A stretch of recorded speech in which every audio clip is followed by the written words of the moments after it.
हाँ पार्थ, आवाज़ आ रही है? हाँ हाँ जी, बोलो।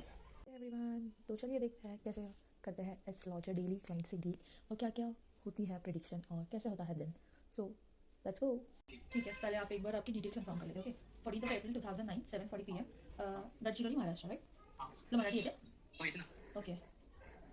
पण नंतर एकदा मला मुलीची डिटेल्स पण देशील? तिची डेट 22 डिसेंबरला जन्म 2008. 2008 22 डिसेंबर, आणि बर्थप्लेस काय असू शकते, एनी गेसेस? ती आता वर्षातली आहे तर वर्षातली असू वर्षात. ओके, एक सेकंड थांबा, मी सांगते तुला. ठीक आहे, मी नोट डाऊन केली दोन्ही पण डिटेल्स. ओके. मुलगी दिसायला खूप सुंदर आहे, राईट? जितकं क्लोज गेलं, तिच्या क्लोज होण्याचा प्रयत्न केला, तितकं तिला अनसॅटिस्फॅक्शन्स पण होत आहेत. ओके. आणि लास्ट रिलेशनशिप बिकॉज ऑफ व्यक्ती टॉक्सिक होता, त्यामुळे ब्रेक झालेला आहे.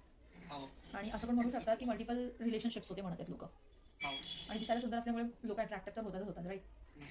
सो त्यामुळे पण तिने तुला कमिटमेंट पण दिली की ती तुझ्यासोबत लग्न पण करेल, असं दिसून येते क्लिअरली. पण आता सांगता नाही येत ना ते. आता जी डिटेल्स तुम्हाला प्रोव्हाइड केली दोन्ही सुद्धा, त्या हिशोबाने तर व्हेरी क्लिअर आहे की हां, पॉसिबिलिटीज बनेल, पण हां, मी ह्याची शॉरिटी नाही घेणार तुला की आफ्टर मॅरेज ती तुझ्याशी ऑनेस्ट राहील म्हणून. ओके. का म्हटलं की ऑन द अदर हँड मला इश्यूज पण दिसून येतात तिच्या साईडने, जसं मी म्हणाले तुला, ती गुड लुकिंग आणि लाईक आपण म्हणू शकतो एक हिरोईन काइंड ऑफ पर्सनॅलिटी आहे तिची, इजंट इट? हो, तर तिथे तू जे डिटेल्स आहे त्याच्यावरून क्लिअरली तसं दिसून येते मला पण, त्यामुळेच मी सांगत आहे. तर त्याच्यामुळे एक इश्यू येऊ शकतो. जर लग्न होणार की नाही तुम्हाला म्हणते तुमच्या दोघांची पॉसिबिलिटीज, तर सध्या तर 50-50 आहे. पण इन फ्युचर हां, जर तू ओके असलास, जस्ट लाईक आपण म्हणतो ना की मुलाला पटतंय की मुलीचे रिलेशनशिप्स आहेत, तरी सुद्धा तो सॅक्रिफाईस करून जस्ट बिकॉज तो प्रेम करतोय, तर लग्न करायच्या प्रयत्नात आहे. आणि जर तू तसं चॉईस करत आहेस आणि ओके आहेस, तर 90% चान्सेस तर खूप स्ट्रॉंग आहे की तुमचं लग्न होऊन जाईल. पण मी तुला जसं म्हणाले ना की मला कुंडलीवरून पण आणि कार्ड्सवरून पण तिच्या हिशोबाने मला असं दिसून येत नाही की आफ्टर मॅरेज पण ती ऑनेस्ट राहील तुझ्यासोबत. हा एक प्रॉब्लेम आहे मेजर. आतापर्यंत फक्त म्हणजे जो पण बोली चांगला बोली, पण आता थोडा डाऊट येणं सुरू झाला. 2 महिन्याचा सगळ्यांनी फोन केला होता पहिलेच की बोल लडकी ऐसी वैसे, बट मी चालला गेलो. आता तुझी ती लागून आहे का काम म्हणून.